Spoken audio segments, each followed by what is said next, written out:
On behalf of the board, I want to welcome everybody to this ceremony for the new Physical Education Edition. Bray Architects and the Regional Office of Education, Aaron Mercier, approved it for occupancy this morning. So they looked it over, it's been inspected, and it's safe. So we can have baccalaureate and graduation in there this week. It doesn't mean it's completely done, but it does mean that the water works and the toilets flush and the lights work and it's a safe facility. I want to introduce and thank some people here. First of all, the board, President Randy Haskin, Vice President Connie Lauer, and Secretary Jan Golden, Carl Henze, Tammy Kness, Lori Heron, and Bill Waisner. And of course, they've had to do a lot of work to make this happen. It's really, I can't quantify, but it's a lot of hours. And they did everything right. So they interviewed architects, they interviewed construction managers, and that took time. Not everybody does it that way, but they did. Also, Jason Walrath was a board member then. I want to thank him. And really, I want to thank all the previous boards of education, because all of them have had to commit their efforts to keep our facilities nice and improving over the years. Secondly, I want to recognize the members of the Referendum Steering Committee. I know some of you are here. Alan Bruner, Rachel Burkholder, Deb Endress, Dale Hartman, Lori Heron, who's now a board member, her husband Shane, Jerry Kane, and Sarah Kaus, Jim and Carly Ludwig.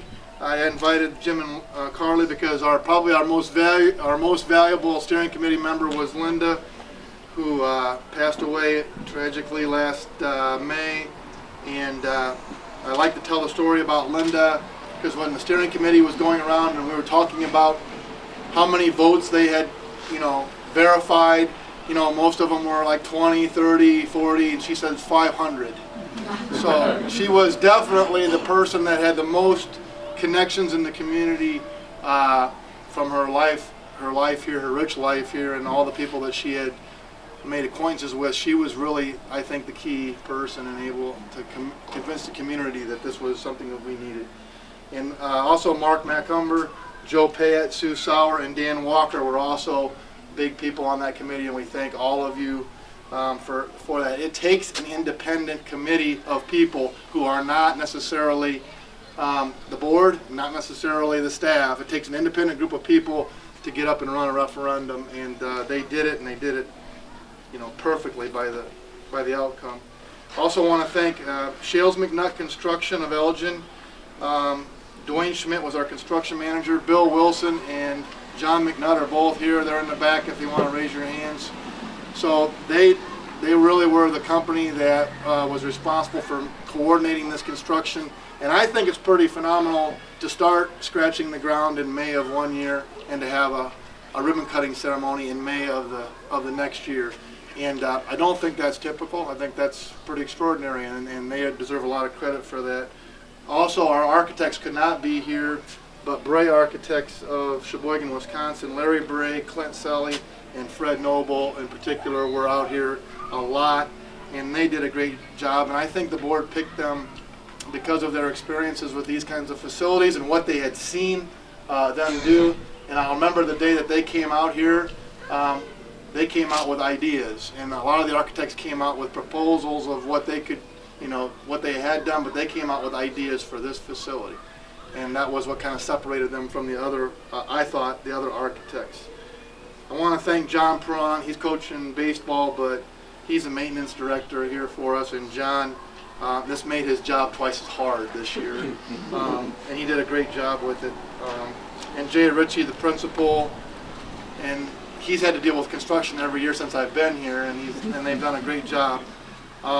I also wanted to mention all of the local contractors who contributed and worked on this project, and it's more than people realize. Civil Construction out of Freeport, Prong Construction out of Lanark, Plum Creek Landscaping out of Lanark, Schweitzer Landscaping out of Lanark, Live-Song Engineering out of Mount Carroll, Fisher Excavating out of Pearl City, Burkholder and Sons out of Lanark, Quality Plumbing out of Lanark, River City Fencing out of Fulton, Arrow Computing out of Freeport, Lesher Heating out of Freeport, the Rockwell Group out of Freeport, and most plumbing out of Dixon, and that's a lot of local contractors, a lot more than people realize, I think, that did work on this project.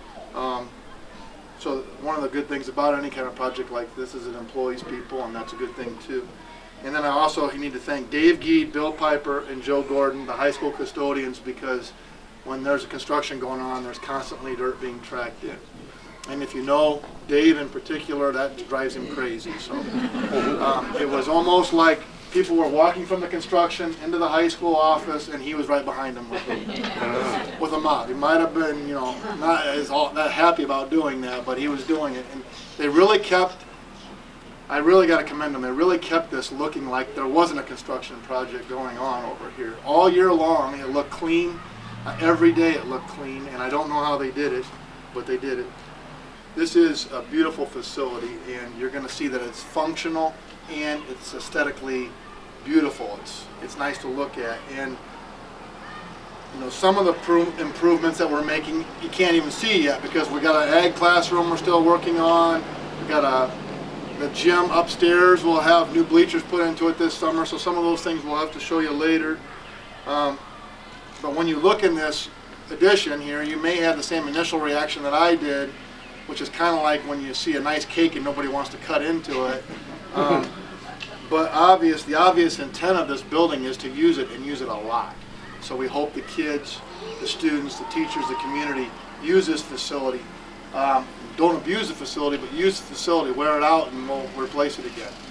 We'll wear out every net, and hopefully every basketball and volleyball, and the fitness equipment will have to be, redesigned or new equipment purchased 5 years before usual because we use it so much. That would be the goal of the facility, isn't to just look at it, but to use it, obviously. I hope it improves our kids' fitness, brings us together as a school and a community.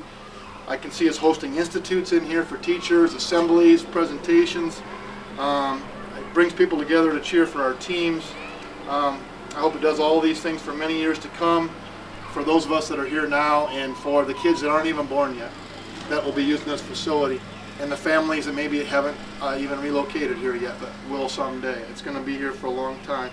I think Jay and I are going to try to do this, and we're going to Jack Charlton has asked to do the honors here, and we certainly want to let him do that. Cut the ribbon. Thank you. Appreciate it. The first public event that we're going to hold in here will be baccalaureate this Sunday at 7 o'clock. We'll have graduation the following Friday, the 27th at 7 o'clock. Those two ceremonies will both be in the new gym.